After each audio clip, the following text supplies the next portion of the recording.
Hello my friends, welcome back to my channel. We have a huge bookish New Year reset that I'm doing in this video and I really wanted to bring you along. It's so much fun. I have some really exciting things that I can't wait for us to do together. We have to set up some bookshelves. We got brand new bookshelves. The bookshelves have a ladder, by the way. I can't wait to set these up with you. Need to reorganize my other bookshelves. I have to not only finish my 2025 reading journal, but also wrapping up the new spreads for my 2026 reading journal. I am filming this intro after finishing everything, so I do want to preface, I end up in this reading vlog finishing my first 5-star read of 2026. I can't wait to share it with you. It was one of the most unexpected 5-star reads, especially because I didn't give the first book in the series 5 stars. I didn't think it was going to get better, and it so did. I also want to just chat with you all about my goals going into 2026, mainly my reading goals, but also just a couple life goals and life things that are happening. So we'll have some bookish chat time as well, which I always love. It's not very often I have the time or the activities to fill a full week with bookish things, so I'm really excited to be doing this vlog. So come join Teddy and I as we do a full week of bookish things and just do a nice 2026 reset going into the new year.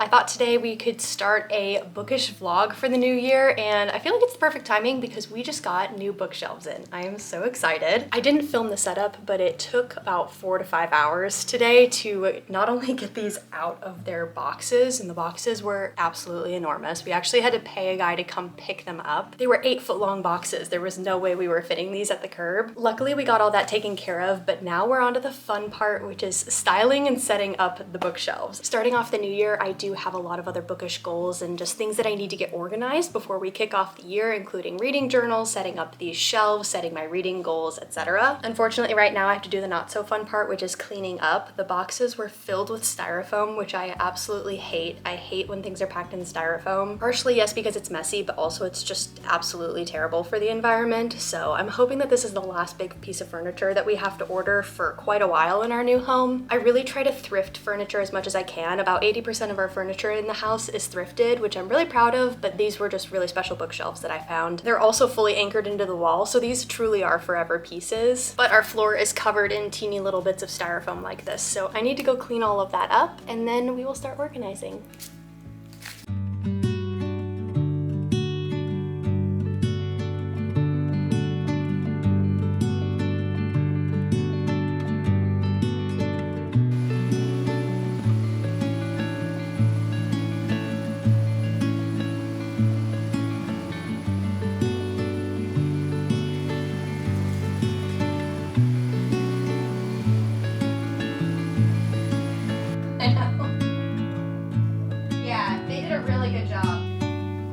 That took so much longer than expected. There was literally these little styrofoam balls everywhere, but now we get to organize. All of our furniture is pushed up against the windows here, so I need to move those back and just kind of play around with the new layout now that we have the bookshelves. We have a couple like unique furniture pieces here, so I'm thinking of putting a couple chairs caddy corner over here. We have plants that we're gonna put on either side of the bookshelf, so I'm just gonna play around, see how it looks.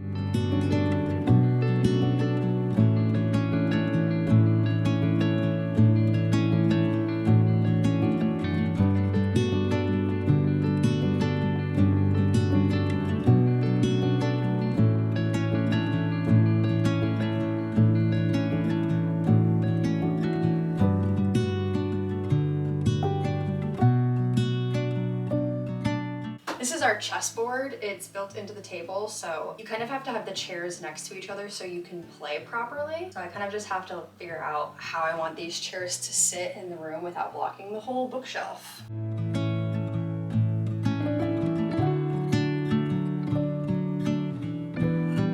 This chess table is one of those pieces I thrifted. I love it so much. Thrifting as in Facebook Marketplacing. Do not sleep on Facebook Marketplace. I have gotten so many unique items. This is a hand-carved chess table. They said they got it in Bolivia, and it is absolutely stunning. They sold it to me for $150. This is hand-carved. These books aren't all going on the shelf, but I'm just gonna move them right now because they're kind of just haphazardly sitting anywhere and I can't clean. So I'm gonna move them over there just temporarily while I organize the room.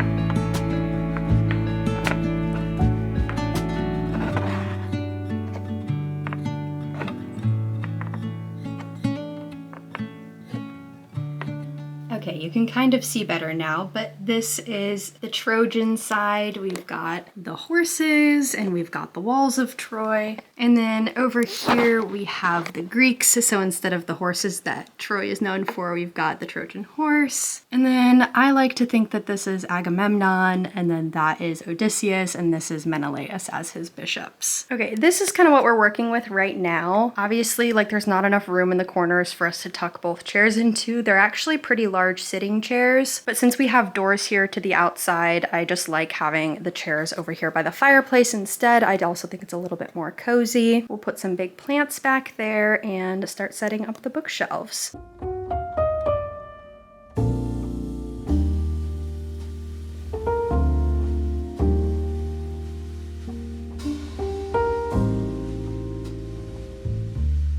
Ever since we moved, this plant honestly is not doing very well. She is struggling. I went to go rip off a leaf and the whole top of the tree came off. It was just dry and rotting. I don't know how something could be dry and rotting at the same time, but this plant defies all odds. I'm hoping that now that it's in more of its permanent spot, it'll start thriving. Now that it's where it needs to be, I can start watering it more regularly. Hopefully it gets used to the lighting in here. We keep the windows open quite often, so the lighting in this house is much different from the lighting in our old house. I'm noticing a lot of my plants aren't transitioning well, and unfortunately that's just like how it goes. I bought those plants for the lighting in that house in particular. Regardless of whether or not you have a green thumb, unfortunately just certain plants don't thrive in certain lighting, and you just have to be okay with losing some plants or making sacrifices with where they're located, even if it's not where you want them to be. But I'm hoping that this plant starts to do well. Everything looks really orange right now in here. It's because the overhead lights are on. I hate using the big light. The big light and me do not get along, but for cleaning purposes, the big light is necessary, so I'll give her that. There is a really large pothos plant that I have. I got it when I first moved to Texas like 4 years ago. It was only 2 to 3 feet long on the longest vine, and now I swear this plant is over 20 feet long. Her name is Audrey too, like Little Shop of Horrors, and she's really held up to that name, but it's one of my favorite plants and she does really well. Unfortunately, we just don't have as tall ceilings in this house, so I can't put her up as high for the vines to grow. My hope is that maybe I can put her in that top corner in the middle and then drape the vines over the side of the plant. That would be best case scenario. I just don't want to trim it. That would be worst case scenario, is I have to trim the vines. She could probably use a haircut. Like, it's probably healthy for plants to trim them, but she's just so beautiful and I've never trimmed her before. She's got such long hair. It's like a Rapunzel plant. All right, this is Audrey too. It's a long shot. I don't know if she's gonna fit up there, but we're gonna try. I feel like we just lost a vine. I can smell it. Try and straighten it out first, see if that helps at all. This is the hardest part about these plants, is unfortunately they're not really meant to be moved, especially once they get this big. But they are pretty durable. They're not like the most fragile plants. Unfortunately, she's a little dehydrated, so. Oh my gosh, I'm sweating, I'm so nervous. Oh, Audrey. Oh my gosh, this one vine is either broken or it's so much longer than the others. Oh no! Will she fit? I don't think she will, guys. I don't think it's gonna happen. Shoot. Dang it. It's not happening. I don't know if you can see, but the problem is her leaves just about crest where we need her to go under. Darn it. It was worth a try. This is really her only chance though in this house, so maybe she can make some sacrifices? I don't know. I'm so sorry. Please don't hate me. I know there are some plant lovers who are screaming at what I'm doing right now. I'm sorry. I know. It's terrible. Well, I mean, she doesn't not fit, that's for sure. It's just, can she thrive is the question. Good Lord. Now I'm stuck. What do I do? Ugh. I don't know, y'all. It's a tough one. I mean, it looks good. Okay, Kyle and I are gonna go to dinner. I need to kind of marinate on the whole shelf situation. We are starving. We had a big home improvement day, just so many things that we were tinkering with around the house. So we need to go refuel, and then maybe tomorrow I will focus more on the organization and the strategy of what books go on what shelves, but we'll see in a little bit.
All right, I think that's gonna do it. We lost a couple vines, but otherwise kept the length. Luckily, I was able, there's like barely an inch gap between the top of the bookshelves and the ceiling, so I was luckily able to tuck a lot of the vines that don't have leaves on them up there so that the leafy part could hang off to the side. We don't really intend to move the ladder, so I think having the vine wrap around it is okay for right now. As it gets longer, we'll just have to manage it. But now is onto the fun part. I'm gonna bring down all my classics from upstairs because we didn't have space to put those on the shelves. I would love to put the classics over here by the chess table. I just think that they will give a very traditional library feel over there. I'm gonna put right there is my 26 and 2026 that I want to read, so having them kind of on the forefront for me I think will be really helpful, so I can just grab and go and they're not out of sight, out of mind. I'm going to move a few books that I have already read over to this shelf as well. They're all on this shelf over here on the other side of the library, but not all of these are my favorites. So while I'm filming YouTube videos, I would love for the books behind me to portray like my favorites, the books that I think describe me, and then everything else will be over here. I think we're going to have a lot of gaps for a while, and that's okay. That's kind of the point. I don't like when bookshelves are hyper crammed together. I just feel like it looks cluttered. I like to have a little bit of organization. We also travel quite a bit, so having some of our travel knickknacks on that shelf would be so special. This room was always just so bright and orange before, and now with the darker wood of the shelves, it really softens the color of the chairs and the carpet and just the morning light that we get coming in. So I think this will just be like a really peaceful room now. It's obviously pretty peaceful already because this guy sleeps in here all day long.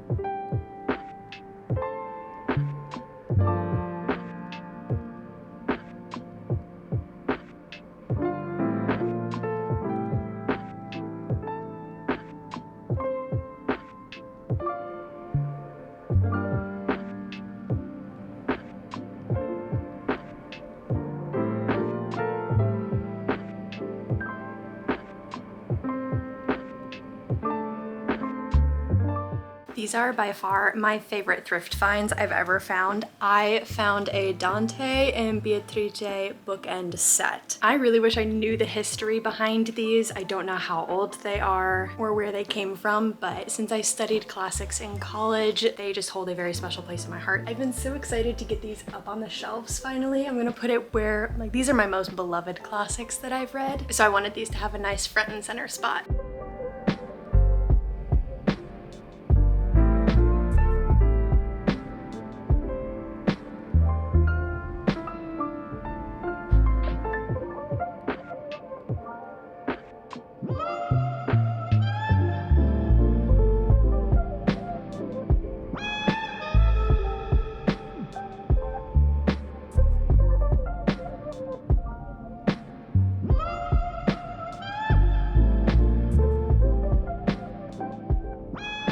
Some of the books I wanted to prioritize putting on this shelf are my graphic novels, but then also the children's books that I've been collecting over time. I've started to notice lately that a lot of the children's books that I used to love growing up are being discontinued. They're harder to find. I even went to my home library back in the Midwest to see if they were doing any book sales for these children's books that, I mean, I grew up borrowing these books so often. My name is probably listed down these books like a bajillion times. When I went into my home library, I was shocked to find that all of the shelves that had been filled with children's books were so barren. They're not necessarily adding new books, they're just getting rid of books. And I don't know, I just found that really sad. So I've been going on Half Price Books and a bunch of other thrifting websites to try and find old editions of books that I used to love. A great example of that is the Unicorn Secret series. I love this series so very much. Holds a very special place in my heart. It's probably one of the reasons I love fantasy books. They are still making these, but they're selling them with these covers. Unfortunately, I wasn't able to find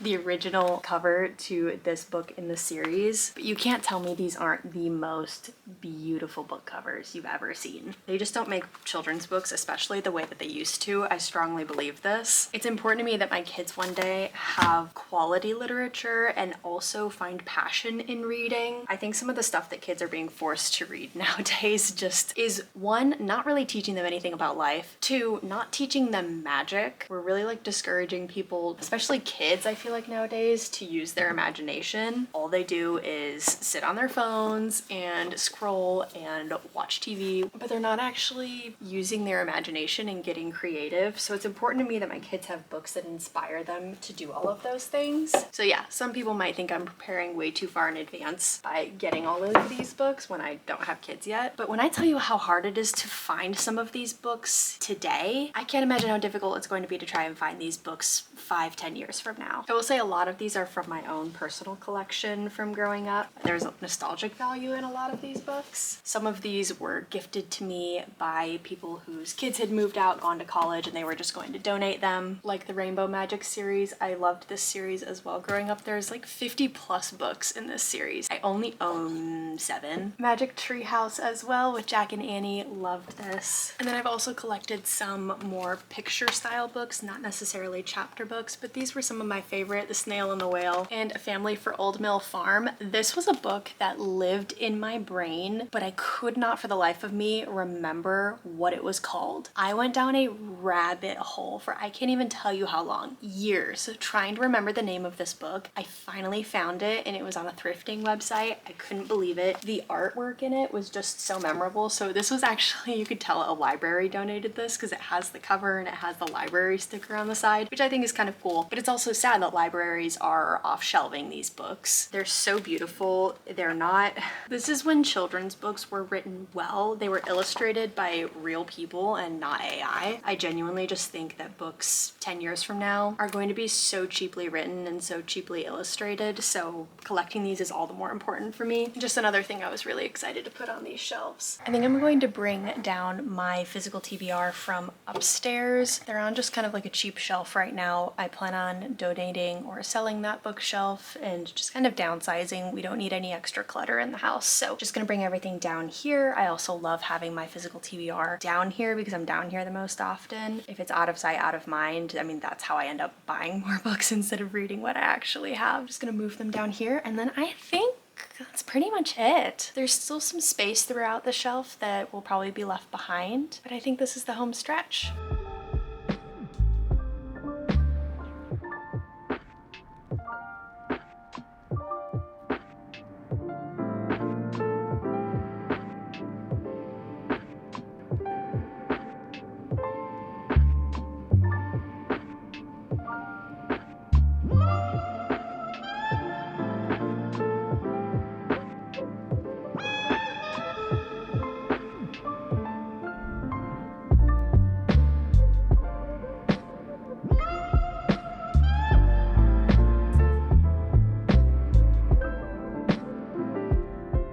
All right, we have officially finished our brand new bookshelves. I am so beyond excited about this whole wall, like just how it turned out. This room was just all very monochrome and white and gray. I really wanted something that would bring a lot of color into this. I had a phase where I loved the IKEA bookshelf look, but when I found these, I'm really glad that I held out. This definitely speaks to my style a little bit more. I also just love how timeless and classy these bookshelves look as well. Bonus for the ladder, I'm pretty sure the ladder is actually meant more as a stabilizer. The shelves are anchored permanently into the walls, but I noticed the ladder was definitely helping to stabilize the shelf, so bonus points for that. I'm gonna run through a quick overview right now just so you can see the full picture of the shelves. We have a lot of really cool knickknacks and things like that as well that I would love to share. Here is the final look of the bookshelves all put together. I didn't think that I would have enough books to fill it. I was wrong.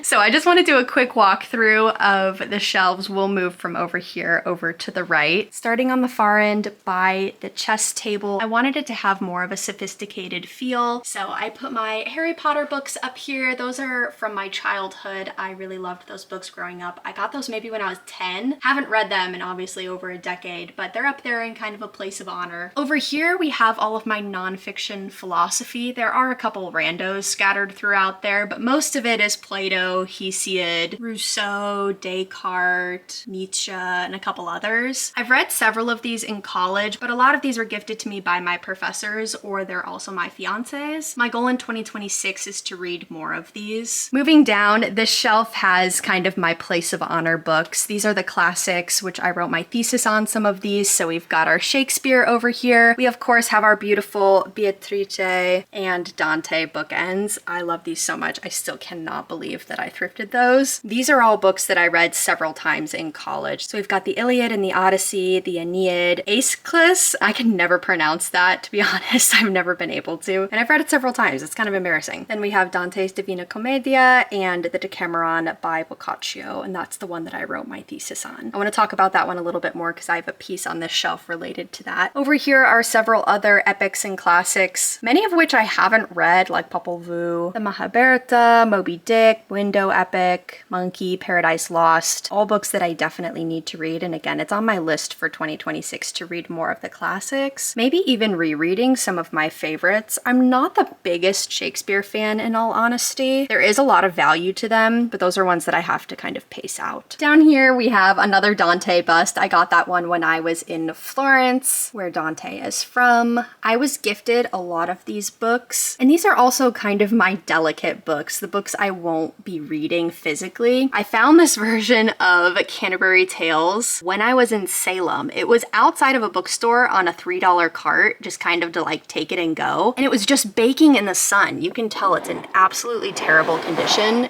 It's got kind of like these like gilded horses on it. It's absolutely beautiful. I had to save it. Same thing with this copy of Arabian Nights. Both of these books, the prints are over 100 years old, which is why, in all honesty, I'll just never be reading these specific copies. They're very beautiful. I had to kind of save them. And then down at the bottom, nothing super notable. Those are just more nonfiction books, books on language, a couple books on reading and speaking German and Italian, things that my fiance and I have randomly collected, but not really anything noteworthy. We're in the middle, as you can see, starting at the top, we have Audrey 2. She's absolutely killing it. Look at those vines. Just take a minute to look at those vines. Absolutely stunning. My fiance got me this dragon head bookend, and I kind of like that it's holding the plant in place. Obviously have the neon spines here. I really enjoy the moss verse, but I feel like they're so popular that there's no need for me to have it on my bookshelves where I film my YouTube videos. I would rather put books behind me that really speak to me personally, or are new books that maybe aren't on book platforms as often, and help give those a larger platform. So they're in a place of honor here, but I didn't want them on my YouTube bookshelves anymore. But I have this adorable little Lahaba over by my Crescent City books, and then I have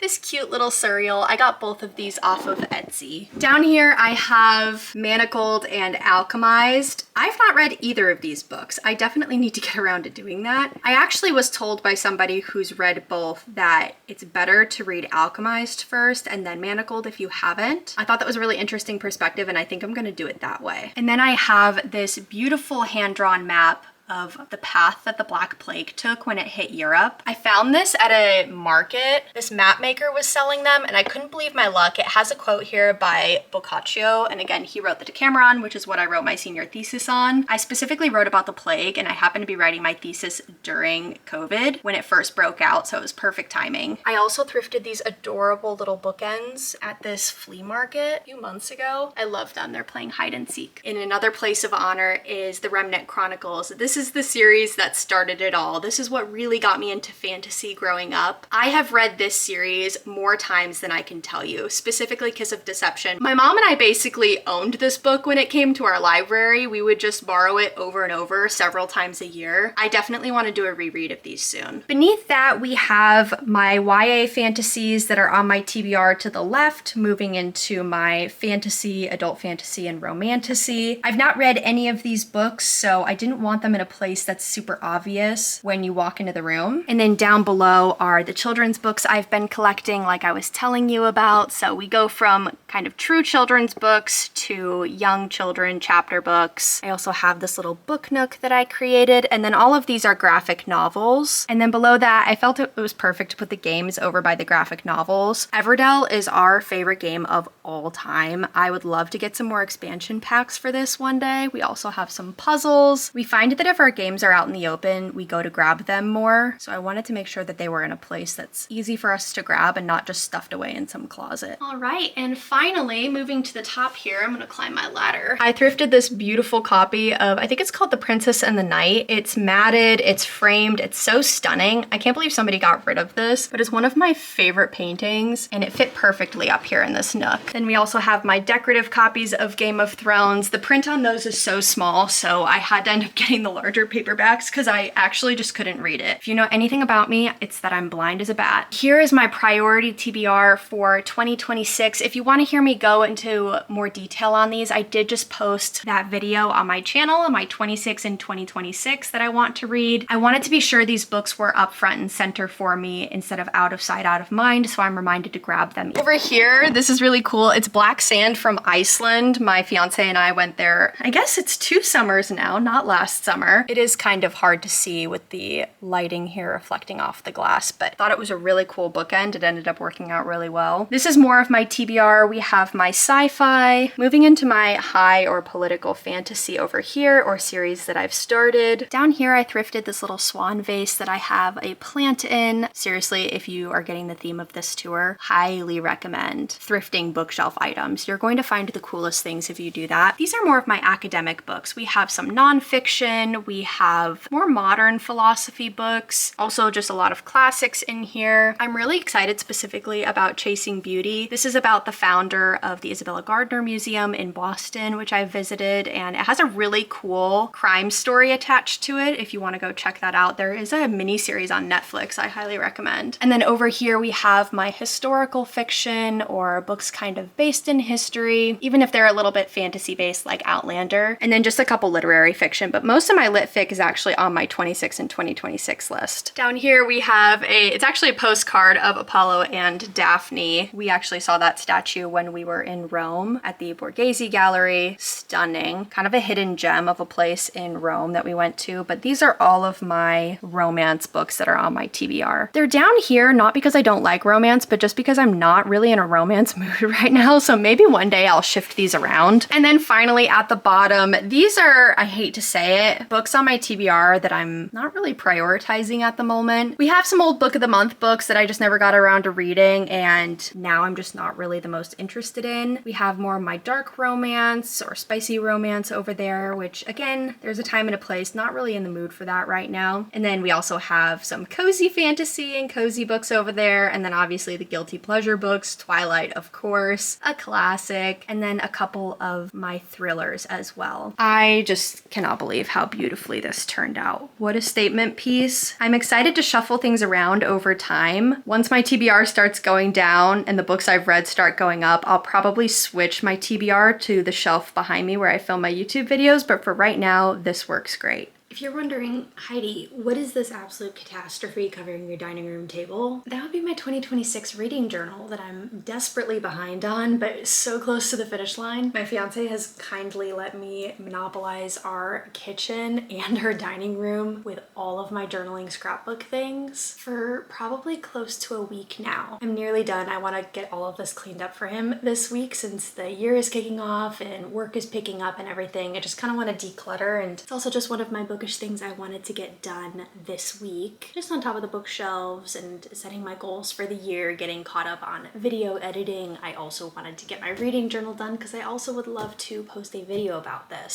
So we're just gonna yap while I finish my last 2 spreads, hopefully, of this journal. I don't typically like doing an overhead view of filming, like the creation of my reading journal. One, it's just kind of very tedious filming overhead while you're working. Also, not to mention, doing a reading journal is not as quick as these YouTube videos make it seem. I'm just here to kind of debunk the idea that you can make a very elaborate reading journal in one day. Trust me, you can't. If you're wondering how people did it, I was also wondering the same thing. The trick that I was noticing a lot of booktubers doing, which I fully support this by the way, because it saves a lot of time, is pre-planning every single page, cutting out everything exactly, and like putting things into baggies, and then when you're filming overhead, you take them out, you work on that page, and you can get it done a lot quicker. Despite being type A in a lot of areas of my life, creatively, definitely I am not. I kind of just worked on these pages sporadically. This is also It's so big it doesn't close. That wasn't intentional, but I just layered so much scrapbook paper in this that it's now, I mean, it's kind of decorative. I can like put it up on my shelf and it'll stand all by itself. It's kind of satisfying. I definitely had an order for what pages needed to go first in the reading journal, but when it came to actually creating them, I just did them in whatever order I was feeling creatively inspired by in that moment. So I'm officially done with all of the spreads, like the reading log, the stats page, things like that. I'm working on my January and February spread. These are ones that I'll create over the year, but I just wanted to get a couple months ahead. Just with the start of the year ramping up, things start to get busy, so I don't want to fall behind. So I'm giving myself a buffer month for February. As we go, I will kind of create the spreads month by month. While I definitely recommend doing a reading journal, especially if you're trying to hit your goals, I find it much more inspiring to fill out a reading journal than to fill out my Fable or my Goodreads. I love sharing my reviews on there, but something about having a physical page where you like write down all your books that you're buying or all the books that are on your physical TBR and then filling it out throughout the year is really satisfying and also aesthetic. All that being said, you don't need to make your reading journal hyper aesthetic. I think there's something beautiful about a very simple minimalist style reading journal, just like a black pen and maybe one highlighter. That's what I did for the past 2 years, and it was so minimalist I was actually able to fit all of 2024 and all of 2025 in one reading journal. This year, since I planned a little bit more in advance and had some extra ideas that I've not explored yet, I wanted to dedicate one whole journal to it, and also doing, as you can see, more scrapbook style pages. So for example, this is my book club one.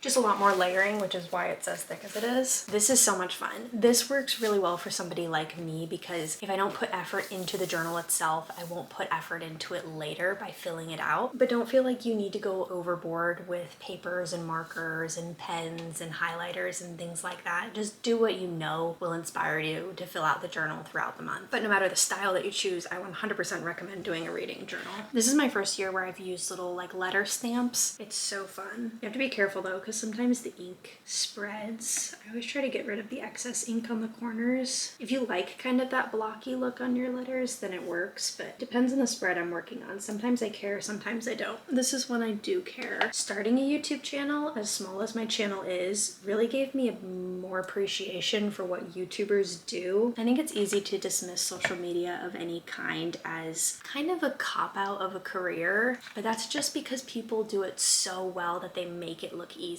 Don't be fooled. I mean, I was very humbled by the past year of doing my YouTube. It is not as easy as it looks, and that's okay. I enjoyed the challenge. It allowed me to be super creative in what I'm doing and also talk about what I'm passionate about, which is books. YouTube is not for everybody, but for the people that it is, I give them a huge round of applause. It is not as easy as it looks, and it's also not easy to balance your day-to-day while running social media. That was actually one of my goals for 2026 going into this year, was trying to be more intentional with the form of social media that speaks to me the most. As much as I love TikTok, I have just found that I'm not the biggest fan of short form content, both as a consumer and as a creator. Especially when talking about books, I started to realize like just doing like a quick yes, no, maybe isn't actually telling people anything about the books. Like, and that's not why I read. I read so I can like really think through these books. Even if it's a romance or a cozy fantasy, I still want to share the details about these books with people, and just doing quick yes, no, maybes or trying to combine everything into a short 30-second blip, it's just not as compatible with how I like to talk about books as well as my reading experience. So while in 2025 I tried to balance doing TikTok, Instagram, and YouTube specifically, while also running my Fable book club, which I'm still doing, and I very much enjoy that. It got to the point where I was starting to feel like I was losing my passion, not only for the reading, but for the creating around the reading. So for 2026, one of my goals that I'm setting for myself, and I'm kind of just thinking through this a little bit more, so we're just throwing spaghetti at the wall right now, but I really want to be more intentional about not only what content I'm creating, but the platform on which I'm sharing it on. YouTube is a hard one to crack, the algorithm and everything, as are all social media platforms, but it's harder to crack a social media platform while you're also trying to figure out all of the others. I realized that last year I was getting way too caught in the weeds trying to balance so many different kinds of social media and not really finding which one I was most passionate for. I'm definitely a long form content girly. I'm still learning about YouTube and long form and editing processes and everything, but generally I really enjoy long form content. I enjoy consuming it a lot more than I enjoy consuming a TikTok, but I also enjoy creating it as well. Kind of going along with what we were just talking about, another goal that I've had on my mind, and I'm still trying to think this through on if I want to do it. In order to pursue YouTube more fully, maybe posting more than one video a week very consistently, I'm going to have to make sacrifices. I don't think while working a full-time job and pursuing YouTube in the way that I want to, and understanding that there's a learning curve that I'm going to have to adjust for, I don't think I'll be able to read as much as I did last year. I'm also getting married this year. We have some travel planned and just some work goals that I know like that is my priority going into this year. I wanted to set new goals for myself. I definitely think I could read 100 books this year, just like I did in 2025. However, I think in order to do that, I won't be able to reach my goals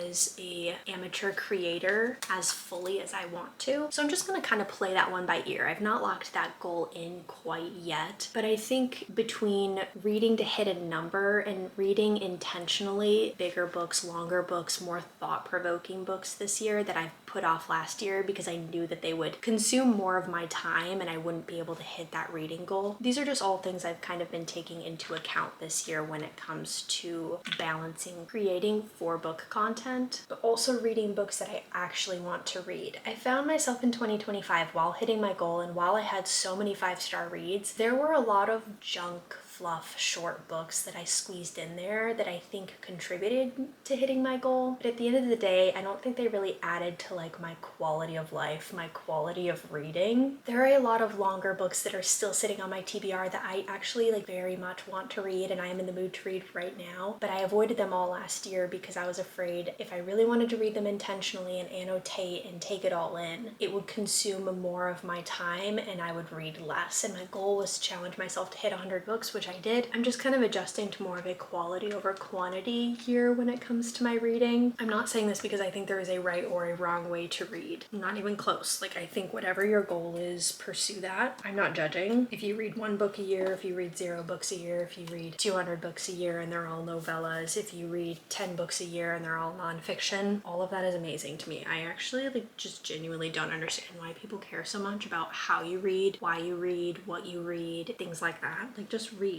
If it makes you happy, just do it. For me, reading this year is all about being more intentional with the content I'm consuming because I also want to create valuable content for people so that you don't feel like you're wasting your time and I don't feel like I'm wasting my time. Does that make sense? I think there are a lot of people who create junk. I hate saying that. I'm not trying to be rude. I think there are a lot of people who create junk content.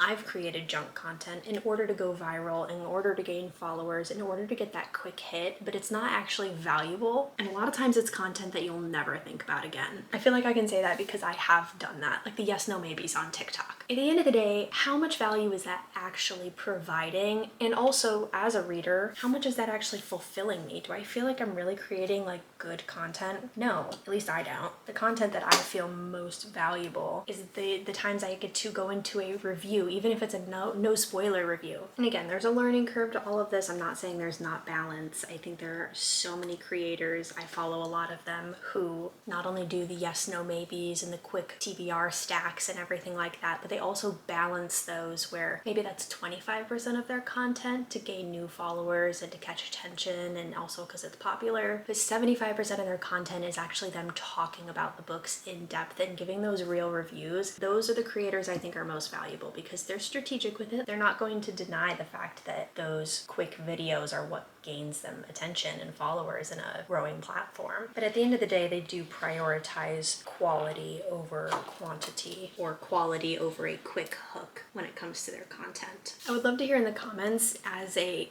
consumer of this content what you like. I mean, I'm not saying I don't like a quick yes, no, maybe. I'm just saying like at the end of the day, what do you find most valuable as maybe a reader specifically, because that's what this channel is about. What do you find most valuable? Do you like the long form content where people get to go in depth even if it's it's a spoiler-free review and you get a better idea of the books, why people enjoyed them, new ideas for genres that maybe you haven't explored? Or do you actually prefer, at the end of the day, the quick yes, no, maybes, the snappy videos that take 10 seconds? I think there's content for everybody. That's why I'm not saying, like, I'm not judging the content you consume, the content people create. Just for me, I feel more fulfilled creating this content. It's the short, quick content that I have to kind of churn and burn and pump out 2, 3, 4 times a day in order to stay relevant. It is draining. It is socially draining. It's mentally draining. Also, you're editing constantly, not necessarily reading the books that you're talking about. I have noticed that a few content creators, after several months, haven't actually talked about a new book one time. And that just shows me, like, yes, they're doing fantastic at doing the creating part of their content, but they're not actually adding new content. They're just kind of recycling, which I definitely think that's a strategy in and of itself. It works for a while, but eventually the longer your followers stay around, they're gonna notice eventually if you've not created anything new, if you're just kind of recycling the same content. The people I love to follow are the people who maybe only post one video a week, but man, when I see their face on my screen, whether it's YouTube or TikTok or Instagram, I stop, I pause, and I watch the whole video start to finish. Sometimes I watch it twice.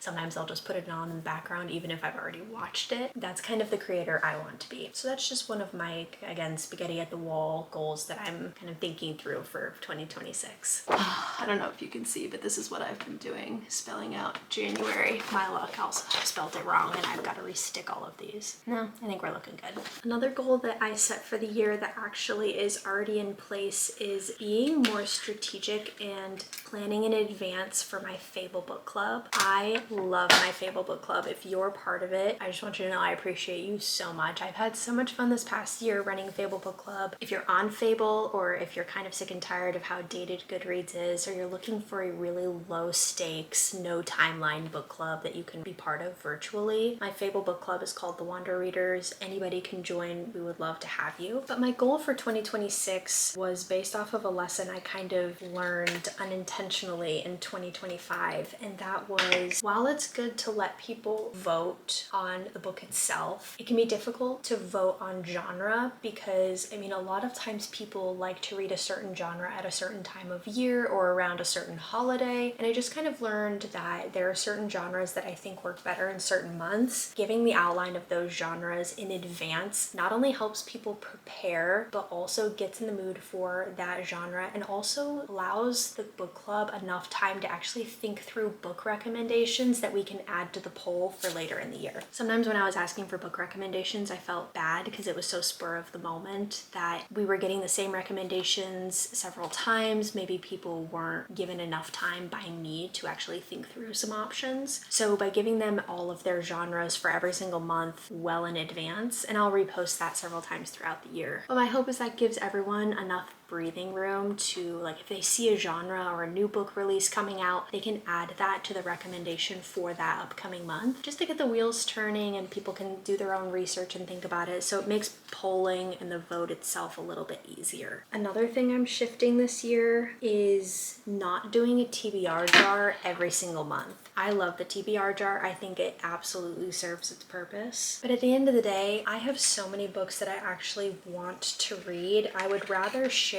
with you my passion for books that I intentionally choose for a certain month as my TBR than spontaneously picking books out of a TBR jar that maybe I'm not feeling. Like, there's a reason I'm not picking those books up right now. So I found that if I would pick 10 books out of a TBR jar, I kind of only read 2 or 3 of them a month, and then I've still hit my reading goal. I would just go read any other book except the books that I had actually picked from the TBR jar. I still plan to post TBR videos. I love TBR videos. I love to watch them. I love to create them. But again, I just want to be a little bit more intentional with what my TBR actually is each month. I don't think eliminating the TBR jar itself makes a TBR less enjoyable. Hopefully, as a consumer of content, you feel the same way. I watch so many TBR videos that aren't TBR jar related, and for some reason, they just don't do as well on on YouTube, but I promise they're out there and I promise they're just as good. At the end of the day, I just like to hear what people are actually passionate about and what they're excited about reading. And sometimes I think eliminating the TBR jar is how you get that true, honest perspective from a book creator. You have already kind of been along for the ride on one of my major goals for 2026, and that was getting new bookshelves downstairs. Not for social media aesthetic purposes, because I'm actually not going to be filming in front of these bookshelves. It's just been a goal of mine to incorporate our books, because my fiance is also a huge reader, into our home. It's something we're both very proud of. It's something we're both very passionate about, so why not show it off? It truly is part of our personalities, so it makes sense to have it in the main living area of our home. In addition, my TBR shelf was upstairs, kind of out of the way, and again, I'm definitely an out of sight, out of mind person, so I need my TBR to be right there in front of me. I would love to treat this new shelf as what it is, which is a home library. That way, when I'm feeling a book, instead of going to the TBR jar, I can literally just go to my shelf, grab whatever book I feel, because it's in my face 24/7 in the main living area of our home. I just think it's going to help me be so interested in reading my books this year and less focused on buying books that I don't need, because I have plenty that I haven't read. And that leads me to my next goal for 2026, and that is buying less books. And I truly mean this. Everybody always says buy less books, or my goal is to buy less books, but now that all my books are here, just going through them today and organizing them on my shelves, I have so many amazing books that I honestly completely forgot that I had, or I've been waiting until this very time of the year to read them because it's seasonal. My goal for 2026 when it comes to consumerism is I have a couple segments of this. Number one, I'm not just going to go to the bookstore because I feel like it. I have to go to the bookstore with a list of what I'm looking for, no more, no less. Even if I do go to the bookstore, I really want to be more intentional about thrifting my books. So the only time I can really go to like a Barnes & Noble or something like that is if I'm looking for a brand new release. Another way that I would buy a new book is if I have finished a book in the series and I need to read the next one. Those are really kind of the only two instances where I feel like I would need to buy a book. The only other thing I can think of is if my book club chooses a book that I don't have, it's not on Kindle Unlimited, things like that, then okay, yeah, I'll have to go get the book. But I think it'd be kind of fun, especially if it's a more popular book, to go to a half-price books or a thrift store to try and find it first. Some of my favorite books are the ones that I've thrifted spontaneously, so I know there are good books at the thrift store. I found half of my Emily Henry books at the thrift store. I couldn't believe it. Somebody had just apparently donated all of their Emily Henry books. They were all in great condition. That's how I ended up with almost all of my Emily Henry books except like the last two. I say all this because it is so possible to find good books at the thrift store. I don't need to be buying every single book brand new. What else? Are there any other goals I've set for myself this year? I would love to read more, maybe not necessarily nonfiction. I don't think that's a great representation of what I'm looking to read. Although I am open to nonfiction recommendations if you have any good ones. There are a lot of nonfiction first-hand account books that kind of feel like fiction when you're reading them, so big fan of that. I would love genre recommendations that fit that. I think just generally I want to read more academia. What I mean by that, it's kind of a mixed pot. I would love books that are set in an academic setting because those tend to be more highfalutin, thought-provoking books where the characters are having philosophical conversations. Like essentially, if the book feels like Dead Poet Society, I want to read it. The Secret History is a great example of that. I also want to read more classics. I would love to reread some of the classic literature that I read in college. Specifically, I would love to reread Boccaccio's Decameron. Read that twice in college. I actually ended up writing my senior thesis on it. I'd be interested in, like, now that time has passed, if I have a different perspective on it, if I could go back and reread my senior thesis, what would I change, things like that. So not an official goal, but just something that's been on my mind that I think could be fun. And also I didn't really read a whole lot of classics and academia style literature in 2025, so I would love to expand my brain capacity that way. I think that's all I have for now. I'm gonna finish up this journal page. I'll show you what it looks like when I'm done. And then we also need to now reorganize my bookshelf that is behind me where I do most of my YouTube filming. There's a good chance I'll finish The Strength of the Few tomorrow, so I'll keep you updated, because if I do, I'll do a little like bookish recap on that.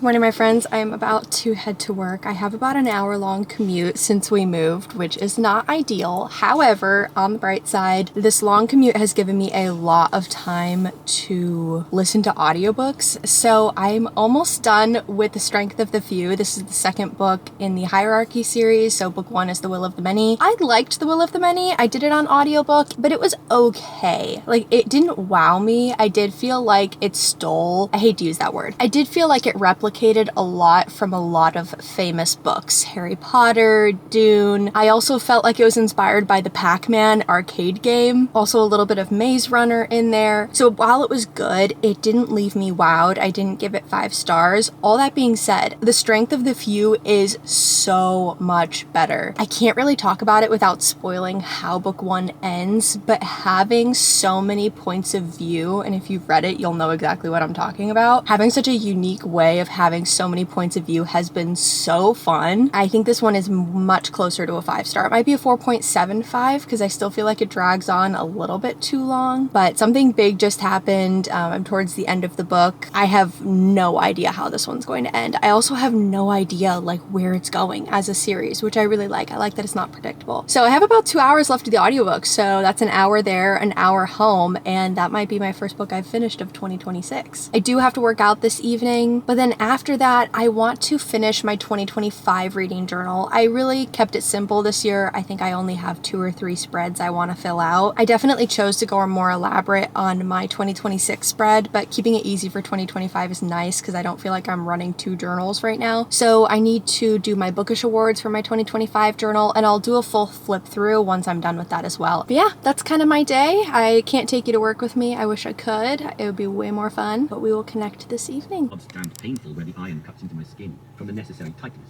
as well as at the brain. I can only imagine what it would be like enjoying the added benefit of Cadmus's tea. I harness my seething wrath to focus on...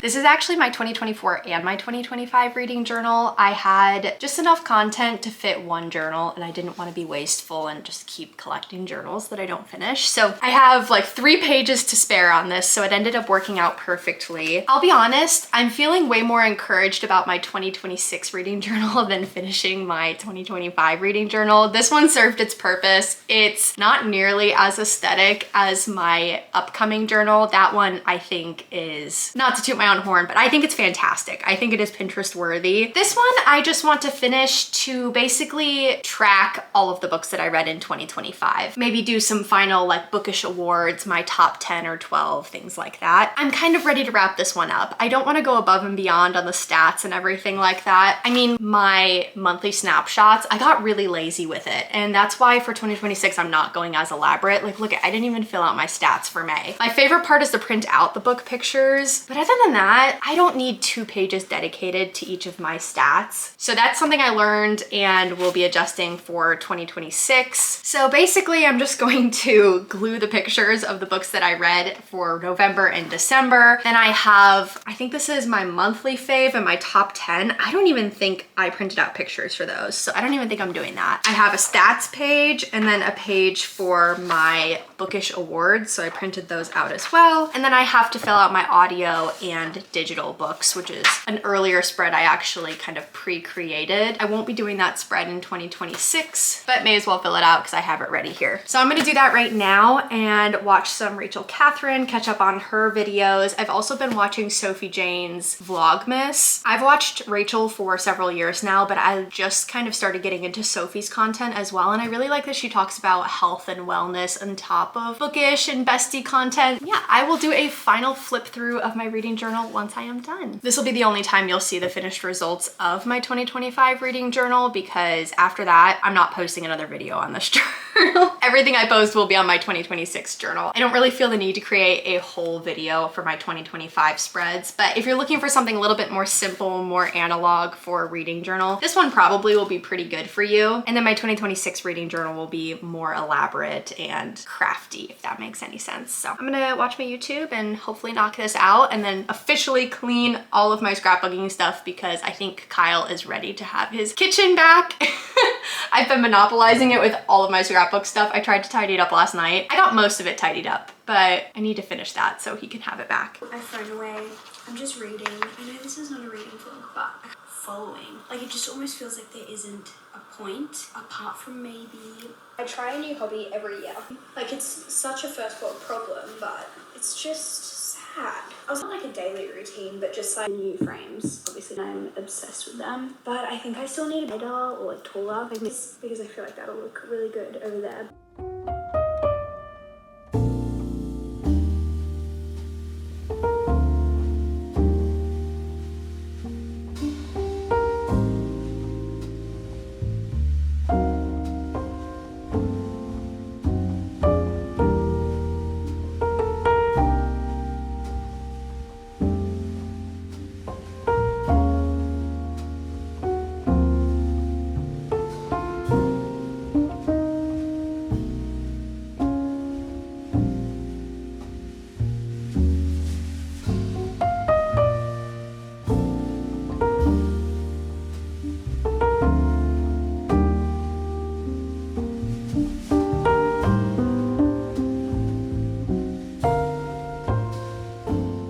Good morning. I finished The Strength of the Few last night, so while I'm tidying up my bookshelf, I'm gonna talk to you about it. This is kind of what we're dealing with here. It's definitely a lot more sparse than it used to be, so I need to kind of rearrange. I also have a ton of jelly cats that I want to bring from upstairs and put them on this shelf because I love my jellies. I think they're so cute. Teddy likes to curl up here and he digs in my pillows. Does anybody else's dog do this? I'll set up like a nice blanket for him so he keeps the couch clean. He will intentionally like dig the blanket to go away, and then he usually lays like right here. He'll push all the pillows. He makes like a little nest. It's a pit bull thing. I don't know. It's super cute, but also I have to do this pretty much daily. All of my top shelves up here that you cannot see are books that I either don't want to advertise that I've read because some of them are smutty. So mainly it's like if I have family or friends over. But honestly, some of them are just books that I did not enjoy. Teddy, those are not dog toys. Those are jelly cats. Leave them alone. Poor guy. He's like, there's so many toys that look like toys, but they're not toys. Why can't I play with them? What was I saying? Oh yeah, and then I just have a ton of books that I own and I just don't like, or I didn't like as much as I thought I would, or I don't really plan to talk about them too much. They're not really books that I want to advertise. I'm debating if I want to leave them on the top shelf or if I want to put them here, because when I'm filming, and then also just because of this chair, you can't really see any of the books down here. You can't really see anything down here, to be honest. And I don't want to put any books that I love on this shelf because I also want those to be seen. Maybe I should do a video sometime of all the books that I own that I don't like or don't recommend. I feel very passionately about these. Like, there are times where I read a book and I know I didn't like it and that's just because it was me. And then there are times where I read a book and I just think fundamentally the book was terrible. That was, the editing was terrible, the writing was terrible, the plot was terrible. That's kind of how I feel about some of these books, to be honest. Or I feel like they served their purpose at the time in which they were written, but since they've kind of lost their accuracy, this is the problem that I see with books that have pop culture references in them. They're not timeless. They will become outdated extremely quickly. Like, for example, if you talk about Rhysand from ACOTAR in Say You'll Remember Me and you make TikTok references and things like that, your book is going to be outdated so quickly. Also, I think plugging your side business into your book is also pretty cringe. So just like a bunch of petty reasons and also some legit reasons on why my books that I don't like are going over here where nobody can see them. And then some of these books I actually enjoy. I just didn't have space on this shelf initially, so I had to put them up by the books that I didn't love as much. So some of these books I actually did really like, and I'm going to move them back up. I'm just putting them down here for now so I can get a feel of where things need to go on my shelves and what I'm still missing. It's just one of those days where it's warm outside, the house is cold, I was freezing, and then I made a coffee and now I'm sweating. Also, if you've noticed, my nails have been absolutely ratchet this entire video. I finally fixed them up. I feel like they look good. The nails look good. My cuticles, especially this guy, my cuticles are looking rough. Does anybody have any tips for how to fix your cuticles at home? But it was really bothering me filming so much this week and not having nice looking nails. Okay, back to the topic at hand. I usually sit here. This shelf is always visible. This shelf is always visible, which is why I moved all my ACOTAR stuff off of this shelf. Again, I like that series. series. I just didn't want it like directly behind me because everybody knows about that series. It's not really saying anything that I've read them. I would love to put more unique book racks, maybe have like a couple books turned out, like this copy of When the Moon Hatched. I love that book so much, so I really wanted that one to be up front. Wild Dark Shore and basically every Charlotte McConaughey book I also want to be super obvious. So okay, maybe I put like my favorites here. I want to start to diversify the books I'm reading and I want my shelves to reflect that. Okay, so I finished The Strength of the Few last night, which is the second book in the Hierarchy series, The Will of the Many. Like I was saying, enjoyed The Will of the Many. I think it was very well written. I think the idea was fantastic. I don't want to say I thought it was overhyped. I think it would have been appropriately hyped if majority of the people were highly recommending it but giving it 4 stars. I just felt like Will of the Many did better what so many books had done before it. The Will of the Many was based strongly on trials and solving this big mystery. It was good. I just felt like I had read that book before many times. I do think The Will of the Many did it better, but at that point I'm kind of burnt out from that whole teenager goes to a magical school and has to go through trials trope. However, The Strength of the Few blew me away. I'm so glad I didn't let The Will of the Many deter me from reading The Strength of the Few, especially because I listened to it so close to when I finished The Will of the Many. All of the details were fresh. I highly recommend that if you read The Will of the Many and you kind of feel like you want a break. I usually don't care, but I am gonna advise against that because there are so many details from the first book that you have to remember in order for the second book to really make sense. We get a lot of new political elements in the second book. There are a lot of political characters. You have to remember who they are. Otherwise, you're just gonna be lost, unfortunately. And that's not saying that it's not a good book. It is a high fantasy style book. So high fantasy, kind of high sci-fi almost. It's kind of one of those books that bridges the gap between sci-fi and fantasy. So anyways, I just highly recommend going from one straight to the other. I am not going to spoil anything about this book. However, if you know, you know, we get multiple POVs in The Strength of the Few, which we didn't get in The Will of the Many, and if you know what I'm talking about. It just added a whole new element to the story, depth to our characters that I wasn't expecting and I definitely didn't feel in the first book. It was a teeny bit disorienting in the very beginning of the book because you're not expecting to have several more points of view than we did from the first one, but once you understand what's happening, you're like, oh, okay, I got it. I just want to say, like, the author did a fantastic job of defining the different POVs, and that's all I'm gonna say about that. I ended up giving it 5 stars because it made me emotional. It made me cry. Ugh. And then the ending, oh my gosh, the ending, I literally can't organize my shelves and talk to you guys. It's not possible. But the ending was so good. It was like, you know, I'm at the end of the book and I was like, you know, you read the last line and you're like, oh, wait. Hang on, that's what that means? Wait, is that who said that? And then it's over. It's such a cliffhanger, but not in the way that you would expect. And also, it's like one of those cliffhangers where you don't realize it's a cliffhanger and then you're like, wait, oh, and it's just so good, guys. It's so good. The second book definitely made the first book better in my eyes because I see everything that needed to happen in order for the second book to be as incredible as it was. It was so good. I don't really know what to read next. I have no idea. I did download a new Kristen Hanna book, The Four Winds. We'll see how that is. I've heard really good things. A lot of people I know love that book. It's their favorite one. Ah, this shelf is broken. Jeez Louise. Oh my goodness. What is my strategy here, Heidi? What is my strategy? Wait, so if I'm filming here, you can see these, you can see these. These are kind of done. I need like a little plant or something to put here. Don't throw a tantrum, you're fine. I was going through my end of year reviews and everything and I ended up bumping 11/22/63 down a little bit. I loved it when I finished it, but looking back, it was way too long. Way too long of a book. It did not need to be that long. I think it took me 2 months to finish it as an audiobook.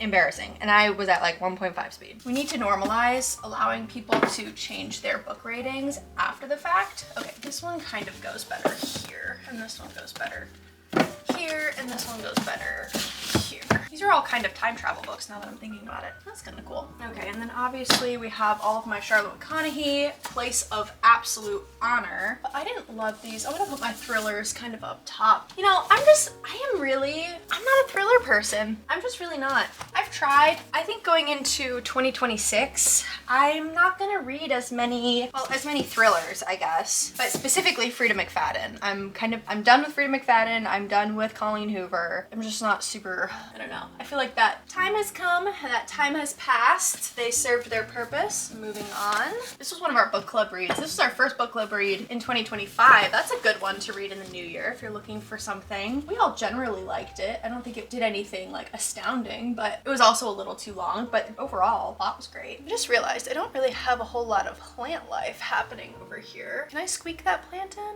Will he fit? Thrillers slash whatever the hell that book is. I hated that book so much. Oh yeah, that's what I was gonna do.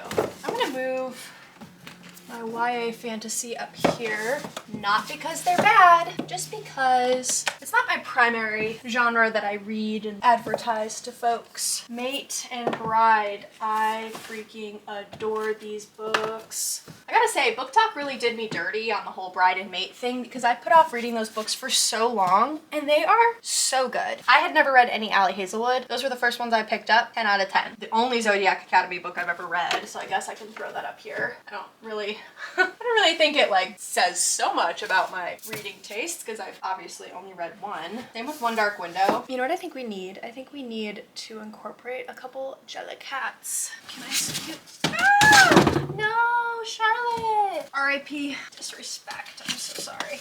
The shelf is so angry at me. Why are we so angry? Ah, I see. I see. If you've been around since I started my channel, you know Grogu had to make an appearance. He's back officially forever. He serves a higher purpose now of hiding books that I don't like. And oh, he actually looks really cute there. Okay, I like it. Welcome back, Grogu. I need to rewatch The Mandalorian. I loved that. I might even tuck my reading journal in here once I finish that. And y'all, look how thick my reading journal is. It's insane. I'm like trying to keep it shut with a little elastic band, but I'll be shocked if I make it a whole year and nothing falls out. And then I have this plant from my shelf upstairs. I'm gonna see if it fits. Oh, just barely. It's up there on the top. Just barely fits, which is awesome. Okay, we're done. Let's take a quick look. What did I tell you? He's already monopolized my chair. We're just gonna have to step over him. But here is the final product of my shelves. I really like how they turned out, and I love that these are all books that I have read. So everything in my videos is probably books that I'm talking about. I also set up my little side table here, which I love. So I've got my earplugs in here, a little candle warmer, but also it's a nice little lamp for when it starts to get dark and I don't want to turn on the overheads. And then this is another table that I thrifted that I love. It holds all of my journals inside of it. So they're kind of out of sight, but they're not out of mind. And that is the perfect table for an ADHD person like me. I ended up moving some things from the big shelves on the other side of this room. So you'll notice my Game of Thrones books are back over here. That's just because these top shelves were a little bit empty. So I put my jellies up here. I love these so much. I've gotten these on some trips and some out-of-country travel that I've done, so they all hold a very special place in my heart. I would love to get a new plant for somewhere up here. Don't tell him, but I don't love this plant in particular. I don't want to hurt its feelings. It doesn't really work with this space, but it fills the space right now. And then over here we have my grumpy little turtle, and then we also have Kingsley from the Assistant to the Villain series, which I adore. And then over here we have more of my sci-fi and dark romance. And then over here, well, we have my thriller in the corner, which again, I'm not a huge fan of, my YA fantasy, and some of the more cozy fantasy or maybe fantasies that I don't quite enjoy, although I do love this series. This was one of my favorite YA mermaid fantasies growing up. I want to do a reread of these so badly. Teddy, this is pretty difficult, I'm not gonna lie. All right, and then over here, these are my favorite more historical romances or historical literary fiction, and then also some of my classics. I loved Lessons in Chemistry. That was my favorite of 2024. And then down here, we have a lot of my favorites from this year, but Wild Dark Shore, which is my favorite from 2025. And then more of my academia, I would just say books that took a little bit more thought or ones that I really enjoyed this year that I wanted to spotlight. And then over here, we have all of my time travel. Down here are books that I don't particularly enjoy. I did squeeze squeeze my TBR jar back there. Like I mentioned earlier, I don't plan on doing the TBR jar too often, but I did keep all of my prompts. So if I ever want to do an impromptu TBR jar, I have it there. And then over here we have a lot of my fantasy romances. I did bring the Swan with the Plant over here just to fill that gap above the J.L. Armentrout books until I read more of them. These are a lot of my favorites. Obviously Dungeon Crawler Carl, which is my favorite series I read in 2025. My Spotlight for my favorite cozy fantasy, Assistant to the Villain. This beautiful edition of When the Moon Hatched that I could not pass up on. I now own 3 copies of this book. And then obviously the special edition sprayed edges of Fourth Wing. I'll be honest, as this series goes on, I've kind of fallen off the bandwagon. I don't love it as much anymore, but I did love it at the time. And then all of my romances down here. Romance is hit or miss for me, so these are all ones that I generally really liked or just trying to keep authors together. Like, I didn't like this book, but I loved Out on a Limb, so I'm gonna keep them together for now. Really, this is just like the Emily Henry shelf with all of the honorable mentions. Look at him, he's so pissed at me. He's ready for me to get out of his face. That is how the shelves turned out. I love them. I love this corner so much. It's great for filming. It's just cozy, very bright and airy. Just kind of my cutesy, showing off all of my girly knickknacks, you know? All right, my friends, I think this is where I'm going to wrap up this video. Thank you so much for joining me for this epic book adventure. I actually really enjoy doing bookish vlogs. Normally, I just don't do an exorbitant amount of bookish things in a week to make it vlog worthy. So merging a bookish video with kind of my beginning of the year reset was perfect. I feel like I got so much done. We set up not 1, but 2 bookshelves, which is just a huge weight off the shoulders going into the new year. Our house is officially done. It's fully set up. It feels so good. We also worked on 2 reading journals. I finished up my 2026 reading journal. I am so excited. I already have my pictures and everything printed out, but I don't want to fill it out until I film that video. So I'm itching to get that filmed. And then also did the quick run through of my 2025 reading journal. Again, worked great for me last year, but it feels good to kind of reset on what that reading journal will look like going into the new year. And also I learned a lot of lessons of what did and didn't work. So everything serves its purpose. Just because it's not aesthetic or what you would do today doesn't mean a project that you've worked on in the past wasn't worthy of the time you spent doing it. We also read some books, did some audiobooks, finished already my first 5-star read of the year, The Strength of the Few. Absolutely flabbergasted by that book, to be honest. It's still living rent-free in my head. I don't know if James Islington is going to be publishing a 3rd book in the series in 2026, but I really hope so. Teddy's just happy to have his chair back. But Teddy and I are gonna sign off now, maybe go to the PARK. If only you knew how to spell. You'd be way more excited. But thank you all so much for watching. I'll catch you for my next videos, whether it's a reading journal, a TBR, a monthly wrap-up. Don't miss those. I always post non-spoiler mini reviews for every book that I read, so I highly recommend watching those if you want some book recs without spoilers. Thanks for joining us. I'll catch you for my next video. Love ya.